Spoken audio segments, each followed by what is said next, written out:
Immanuel Kant nació en la ciudad que vio crecer su pensamiento y su rutina, la histórica Königsberg, hoy Kaliningrado. Vivió una vida concentrada, casi monástica, dentro de los límites de una ciudad portuaria que cambió de manos varias veces. Su presencia en la Universidad de Königsberg fue constante y abrumadora. No fue un visitante ocasional, sino la figura que ancló una tradición filosófica local. Su discurso académico no era hermético para todos, generó preguntas que cruzaron fronteras intelectuales.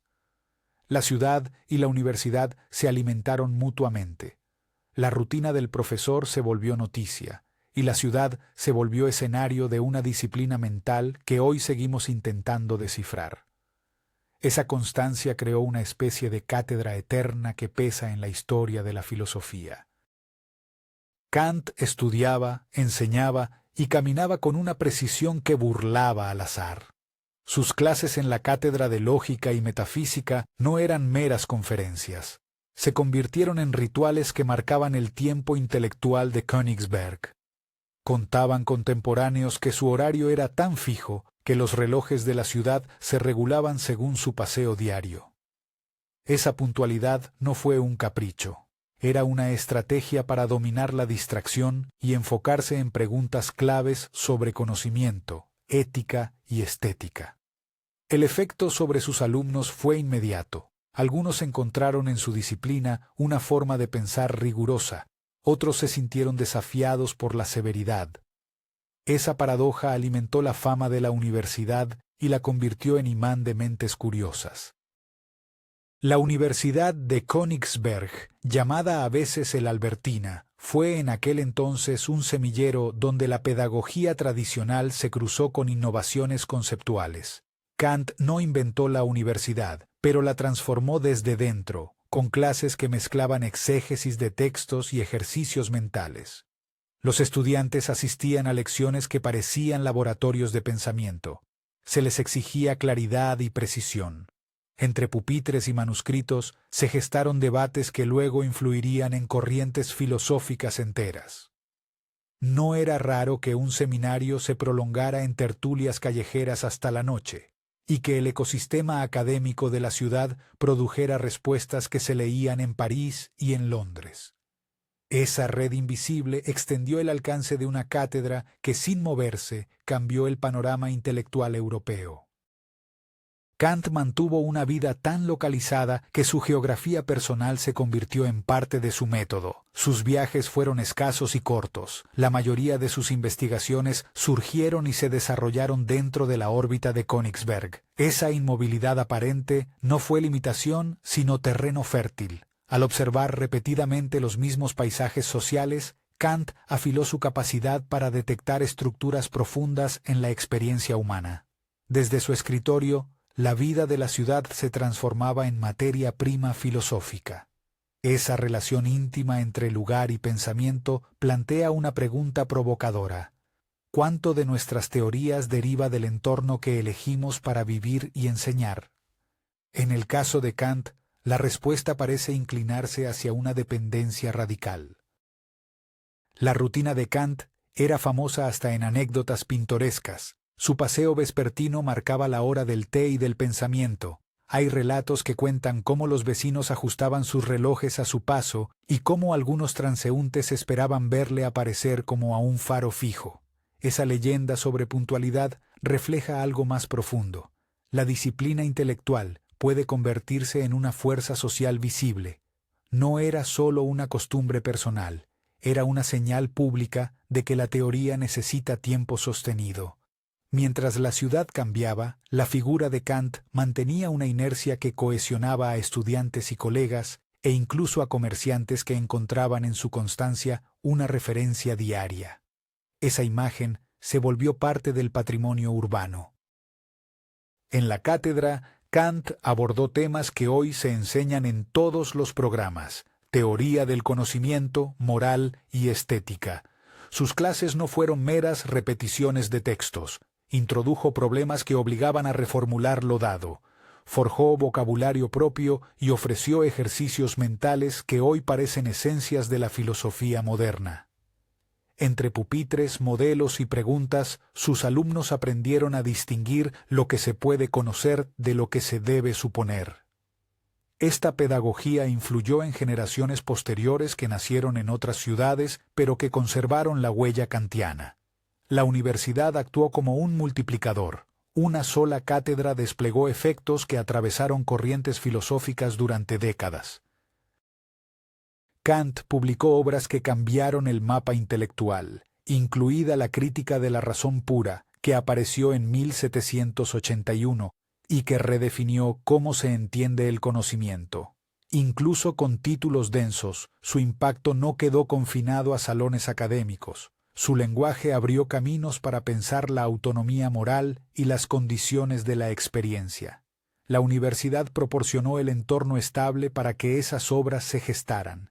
Discusiones con colegas, retroalimentación de estudiantes y la calma de una cátedra permanente. El resultado fue una filosofía que, aunque nacida en una ciudad específica, se proyectó como marco general para entender la modernidad. Esa universalidad paradójica nació de un lugar sorprendentemente localizado. La relación entre Kant y Königsberg también tiene una cara política y urbana. La ciudad era un cruce de tradiciones prusianas, comercio y cultura. La universidad funcionaba como núcleo de legitimación intelectual. En ese contexto, Kant no solo enseñó filosofía abstracta, participó en debates públicos sobre tolerancia, paz y compromiso cívico. Sus ensayos y lecciones resonaban más allá de las aulas y contribuyeron a debates sobre el papel de la razón en la sociedad. La ciudad, por su parte, se benefició de una reputación que atrajo visitantes y estudiantes interesados en formarse en un lugar donde la razón parecía tener residencia permanente. Esa simbiosis entre pensamiento y ciudad amplificó la influencia de una cátedra que, en la práctica, fue algo así como una institución moral. Un detalle fascinante: la constancia de Kant llegó a convertirse en herramienta de medición social. Vecinos y forasteros contaban la historia de cómo su paso marcaba ritmos cotidianos.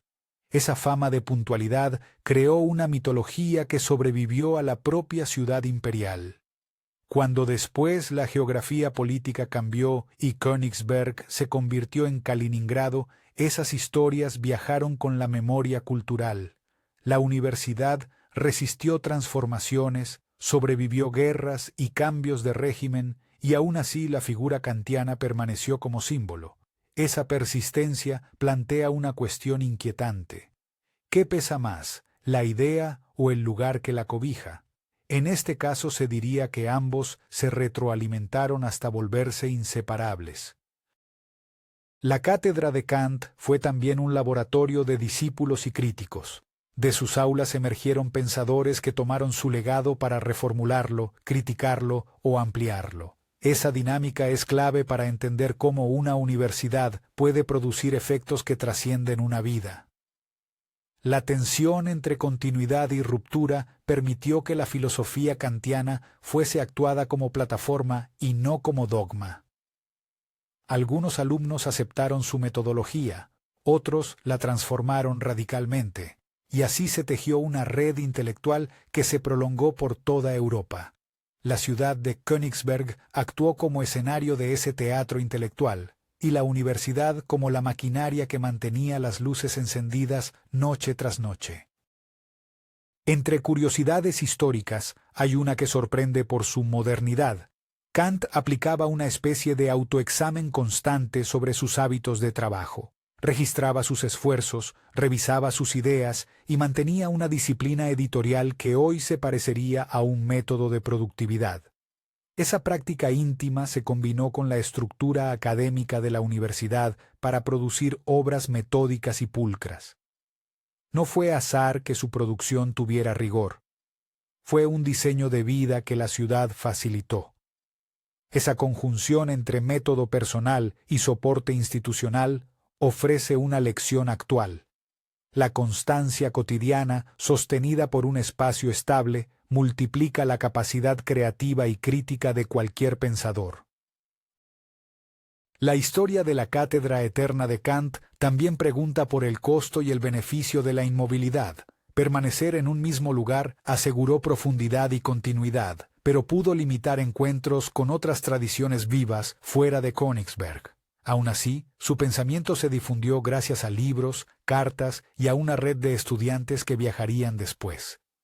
Esa combinación de arraigo y difusión ofrece un modelo híbrido: construir desde un centro estable y proyectar ideas hacia el exterior.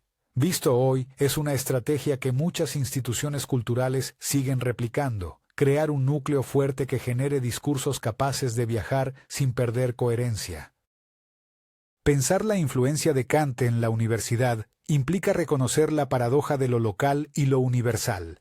Desde un despacho en una ciudad pequeña para los estándares europeos de entonces, se articuló una visión que buscó condiciones universales del conocimiento y de la moral. Esa ambición universal nació de la repetición cotidiana, de la discusión en seminarios y de la vigilancia intelectual de una cátedra que no se movía pero que hablaba a todos. El desafío para cualquier creador de contenido o educador contemporáneo es entender cómo transformar un espacio fijo en fuente de proyección global. Kant lo logró y dejó pistas prácticas: disciplina, diálogo y la firme intención de pensar más allá del inmediato. Hoy, cuando visitamos Kaliningrado y vemos los restos de la ruta universitaria, la figura de Kant sigue funcionando como imán para quien busca entender cómo la vida académica puede modelar la historia del pensamiento. La cátedra que él ocupó ya no es solo un puesto, es una metáfora de lo que sucede cuando una mente se hinca en un lugar durante décadas. Las aulas, los paseos, las tertulias y los manuscritos conformaron un ecosistema que produjo transformaciones profundas. Esa historia nos obliga a reconocer que la distancia del viajero no siempre equivale a mayor originalidad.